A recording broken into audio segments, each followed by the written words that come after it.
Gentlemen of the court, there are times when I'm ashamed to be a member of the... Paths of Glory wasn't just a war film. It was a furious outcry against blind obedience and institutional cruelty. Behind those mud-filled trenches was chaos. Stanley Kubrick battled the elements, the studio, and his own cast to tell a story so raw that even nations tried to bury it. What audiences saw as art was born out of obsession, conflict, and heartbreak. Today we uncover 20 weird facts about Paths of Glory and one secret bonus that even devoted fans rarely know. The chilling execution scene that closes Paths of Glory was shot under punishing conditions that mirrored the characters' despair. Kubrick forced his actors to march and kneel repeatedly on hard, frozen ground until their legs gave out. He wanted real exhaustion, real fear, real surrender. The soldiers' trembling was not performance, it was physical collapse. The director refused any emotional music, letting the sound of boots, gravel, and wind carry the moment. Extras were instructed to avert their eyes to heighten the sense of humiliation. What viewers see is not stylized tragedy, but actual fatigue and moral decay captured in real time. Kubrick called it the quietest explosion of the film. The trench scenes were filmed in a real Bavarian field transformed into no man's land through weeks of digging and destruction. Kubrick designed it like a mathematical grid, every step calculated, every crater placed to create symmetry within chaos. Rain turned the soil into a swamp, and actors sank knee-deep in the muck. Kirk Douglas recalled the smell of wet canvas and cordite clinging to his uniform long after shooting ended. Cameras tracked through the maze like a serpent, gliding across mud, giving the illusion of endless death lines. It was not a set, it was a graveyard built for cinema, and Kubrick made sure the audience felt the weight of every footstep. Stanley Kubrick's perfectionism reached tyrannical levels during production. He demanded over 40 takes for simple shots, sometimes relighting entire sequences because a shadow fell wrong on a helmet. Crew members whispered that he treated the camera better than people. Yet that obsession birthed images of haunting precision. When Douglas walked through the trench, Kubrick followed him with a camera mounted on rails so low it brushed the ground. The movement felt ghostly, almost predatory. The director wanted viewers to feel like death itself was stalking the soldiers. It wasn't efficiency, it was possession. Every frame was war against compromise, and Kubrick never surrendered. Behind the court-martial scenes, there was real tension between Kubrick and Kirk Douglas. Douglas wanted the emotional core of his character to shine through, but Kubrick demanded detachment, cold logic, and control. The two clashed constantly, sometimes halting production for hours. Kubrick would sit in silence, refusing to roll camera, until Douglas delivered the performance exactly as he envisioned. Their struggle created sparks that burned on screen. The Major's anger, the suppressed rage, the quiet revolt in Douglas's eyes all came from genuine frustration. What audiences see as acting was an extension of a real-life battle for artistic dominance. The irony was perfect. A film about authority made by two men fighting over it. The haunting finale, where soldiers hum along to a trembling song sung by a captured girl, was not just written as an ending, it was discovered. Kubrick stumbled upon the idea late in production after seeing a local singer perform at a small Munich club. He cast her immediately without screen tests. On set, he told the soldiers to listen, not act. Their tears were not rehearsed, they were spontaneous. Many broke character overcome by emotion after months of filming brutality and noise. The moment revealed a sliver of humanity amid machinery. Kubrick decided to close the film there, without dialogue, without closure. Not victory, not defeat, just a fragile voice cutting through the wreckage of war. When Paths of Glory premiered, it shocked military audiences to silence. The French government considered it an insult to national honor and banned it for nearly 20 years. Screenings were halted in embassies, and soldiers were warned not to discuss it. Kubrick never intended propaganda, but his brutal honesty burned too close to truth. Veterans recognized the procedures, the arrogance, and the politics of blame that doomed their own comrades. What was meant as cinema became evidence. In some countries, distributors hid the film under false titles to slip it past censors. Kubrick had made a war movie that no army wanted to claim. It wasn't rebellion for glory, it was rebellion for conscience. Timothy Carey. The actor who played Private Farrell was so unpredictable that his behavior nearly destroyed the production.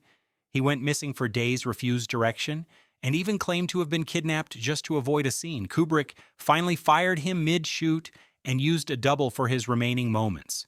Crew members said he lived in character, consumed by paranoia and fear of real execution. His performance feels nervous and authentic because he actually believed he was in danger.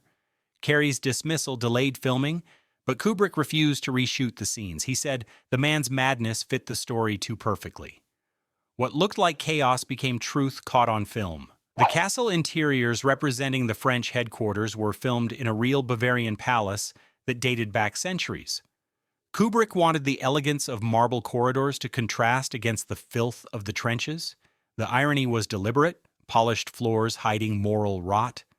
Actors wore spotless uniforms while the condemned soldiers wallowed in mud. Each scene between generals was staged, with a painter's precision. Kubrick lit the room from high windows to create halos of light around the officers, as if mocking the idea of divine justice. It wasn't realism, it was judgment. The film's true battlefield wasn't the mud outside, but the rooms where orders were given without consequence. Kubrick shot the assault sequence using a technique that forced viewers to feel trapped. He built a track that ran the full length of the trench and moved the camera backward as Kirk Douglas advanced forward. The movement never cuts away. The audience is pulled along, unable to escape. Explosions erupt inches away, and soil sprays across the lens. Kubrick refused protective shields so the debris would hit the camera glass. Assistants stood by with cloths, wiping mud off between takes. The sequence feels alive because danger was real. It wasn't staged chaos, it was physical endurance. Kubrick later said he wanted viewers to feel like they were being buried under history's stupidity. Even after completion, the studio panicked over releasing the film. Executives feared it would offend allies and lose money. Some urged Kubrick to add patriotic narration to soften the message. He refused and threatened to remove his name if changes were made. Kirk Douglas backed him, demanding the film stay untouched. Their united front saved it from compromise. Test audiences sat in uneasy silence during previews, unsure whether to applaud or weep. What Hollywood expected to be a niche anti-war picture instead became a haunting mirror of moral failure. It didn't celebrate courage, it exposed command, and in doing so it changed the language of war cinema forever. The weather on set became a silent enemy. Rain drowned equipment, wind toppled lights, and mud swallowed tripods whole. Kubrick refused to delay filming, claiming that the chaos improved the realism. Crew members wrapped cameras in plastic and dug drainage trenches just to keep the lenses dry. Actors shivered between takes, drenched and exhausted. The schedule stretched into endless nights of repairs and reshoots. The misery you see on screen wasn't imagined, Haas, it was lived. The storm turned the set into a genuine battlefield. Kubrick called it the war collaborating with us. By the end of the sequence, no one could tell where acting stopped and survival began. It wasn't filmmaking, it was endurance disguised as art. Kirk Douglas suffered physical strain while performing his own stunts in the assault scenes. Kubrick demanded multiple takes of Douglas climbing through barbed wire explosions, bursting inches from his face. There were no digital effects, no cutaways, only controlled detonations and timing. Douglas emerged with singed clothing and bruised arms but refused to quit. He later said he trusted Kubrick's madness because it served the film's truth. The exhaustion in his eyes is not costume or lighting, it's genuine pain. Kubrick told him to imagine he was walking toward an impossible duty. What the audience witnesses is a man confronting both fear and futility. It wasn't bravery for applause, it was surrender to realism. The dialogue in Paths of Glory was stripped of sentiment on purpose. Kubrick and his writers cut out flowery speeches and patriotic justifications, leaving only cold exchanges of power. He told the cast to speak lines as if giving orders, not emotions. That detachment gave the film its chilling rhythm. Silence became more powerful than words. The pauses before judgment, the footsteps echoing in stone corridors, all speak louder than dialogue ever could. Kubrick believed emotion should leak through restraint, not shouting. The result is a film that bleeds honesty through stillness. Not passion, but paralysis. Every word feels like a bullet fired by bureaucracy. Every pause feels like the moment before a sentence is carried out. During post-production, Kubrick fought to keep the film's ending untouched. Studio heads wanted an epilogue showing surviving soldiers marching heroically to another battle. Kubrick refused, saying the war already won, against human decency. He argued that ending on the song was the only moral choice. The battle was over, but the conscience of humanity was not.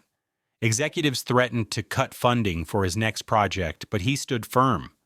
The final image of soldiers singing to a trembling girl became one of cinema's most haunting finales. It wasn't closure, it was confession. The song echoed through audiences long after the screen went dark, leaving guilt where victory should have been. Kubrick edited the film in near-isolation cutting reels in a small Munich room with curtains closed and lights dimmed. He watched the same scenes hundreds of times, refining rhythm by instinct. Assistants described him as whispering lines to himself, as if hearing the ghosts of his own footage. He treated editing like surgery, removing frames until the pacing felt like a heartbeat slowing to death. Each cut shortened hope, tightened dread, and froze empathy. By the time he was done, the film moved like a slow descent into inevitability. It wasn't editing for beauty, it was editing for punishment. Kubrick shaped every second to make the audience march with the condemned and never escape. Kirk Douglas's decision to star in Paths of Glory wasn't only artistic, it was moral rebellion. Major studios had already turned down the script, fearing controversy, but Douglas saw truth where others saw risk. He personally cut his salary to get the film made and publicly challenged the hypocrisy of sanitized war pictures. On set, he battled Kubrick over tone, yet admired the young director's courage. The performance he delivered came from anger, not acting. Every glare, every clenched jaw mirrored Douglas's fury at a system that glorified sacrifice while silencing the guilty. When he watched the final cut, he wept not from pride but exhaustion. He said he had never seen humanity stripped so bare. It wasn't just a role, it was confession through cinema. Kubrick's handling of extras bordered on military command. Hundreds of men were drilled daily before shooting the trench assaults. They learned to crawl, advance, and die in rhythm. Kubrick used whistles and signals rather than shouts so the chaos would unfold like clockwork. The men spent hours soaked in mud, their uniforms stiff with grime. They called him the general, behind his back. What the audience perceives as spontaneous combat was actually precise choreography disguised as madness. Kubrick believed that order created realism because war itself was organized insanity. Each body falling in frame followed a numerical plan, yet despite his control, one accident saw a prop explosion ignite near a camera assistant. No one was seriously hurt, but the silence afterward was heavier than any gunfire. When editing reached the studio, Kubrick refused to include traditional war music. Executives wanted swelling strings and patriotic brass, but Kubrick replaced them with a lone drum beat. He said war deserved rhythm, not romance. The snare drum becomes the heartbeat of the film, pulsing beneath scenes of execution and march. During the test screenings, audiences reported physical discomfort, their hearts sinking to the relentless percussion. The absence of melody made silence louder, the pauses sharper. It forced viewers to confront the emptiness between commands and deaths. The studio protested, saying the score would alienate audiences. Kubrick smiled and replied that alienation was the point. He wasn't composing victory, he was composing guilt. Behind every frame of Paths of Glory stood a constant struggle between Kubrick's youth and the old guard of Hollywood veterans who doubted him. At just 28, he was directing men twice his age and demanding obedience from producers used to power. His calm tone masked steel resolve. When arguments erupted, he would quietly adjust his camera rather than shout. That silence terrified everyone more than rage. By the end of production, the crew stopped questioning him. They realized they were working with someone who didn't simply film war, he waged it. Every confrontation pushed Kubrick closer to mastery. He left Munich with a reputation for genius and danger. Not a team player, but a visionary who would rather burn bridges than build them. When the film finally premiered, critics were unprepared. Some called it obscene. Others called it sacred. Viewers left theaters shaken by its cold beauty. Soldiers who had fought real wars said it captured what medals never could. Shame. Kubrick's direction stripped cinema of illusion, leaving only accountability. It inspired generations of filmmakers who saw that truth didn't need spectacle, it only needed courage. Decades later, Paths of Glory remains a wound that never healed. Its images of trenches and trials still echo through every anti war movie made since. It wasn't celebrated upon release, it was feared. And fear is the proof of honesty in art. Bonus fact. During the final day of shooting, Kubrick gathered the exhausted cast and crew and screened rough footage on a white wall in the cold German night. No speeches, no applause, just silence as faces flickered in the dark. When the reel ended, he turned to them and said quietly that this was not a war film, but a film about men killing the truth to stay alive. That night, many realized they had made something eternal. The mud, the exhaustion, the defiance, all became part of cinema's conscience. Kubrick walked away without celebration, his boots still covered in dirt from the set. He had captured humanity's darkest echo and left it ringing forever. Paths of Glory began as a movie about soldiers and ended as a mirror for mankind. Every shot bleeds conviction, every silence screams consequence. If you felt its truth today, like and subscribe, because stories like this remind us why film matters, not for glory, but for grace.